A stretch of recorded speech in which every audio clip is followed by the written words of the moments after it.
শনিবার গণহত্যার দায়ে আওয়ামী লীগের বিচার কাজ সম্পন্ন না হওয়া পর্যন্ত দলটির যাবতীয় কার্যক্রম নিষিদ্ধ করার সিদ্ধান্তের কথা জানায় অন্তর্বর্তী সরকার। আওয়ামী লীগের নিষিদ্ধের দাবিতে লাগাতার আন্দোলন করছিল জাতীয় নাগরিক কমিটি, এনসিপি সহ বিভিন্ন রাজনৈতিক ছাত্র সংগঠন।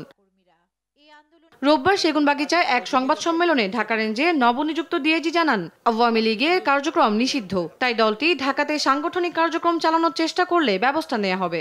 যারা নিষিদ্ধ সংগঠনের সাথে নিষিদ্ধ কার্যকলাপের সাথে জড়িত তাদেরকে সবাইকে আমরা আইনের আওতায় নিয়ে আসব। এক্ষেত্রে কাউকে বিন্দুমাত্র ছাড় দেওয়া হবে না। এদিকে ডিএমপি মিডিয়া সেন্টারে ডিবি সংবাদ সম্মেলনে জানানো হয়, নিষিদ্ধ সংগঠন আওয়ামী লীগের কার্যক্রমের কোনো তথ্য পাওয়া গেলে ডিবি আইনানুগ ব্যবস্থা নেবে। আমরা যখন কোনো অপরাধ সংগঠিত হয় বা অপরাধ সংগঠনের সম্ভাবনা থাকে আমরা আইনের ব্যবহার করে থাকি।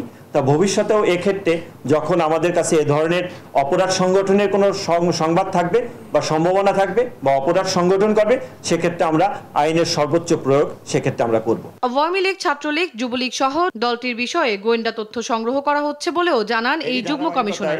ডিবি ডিএমপি তন্দ্রা তারণ্য, দেশ টিভি, ঢাকা।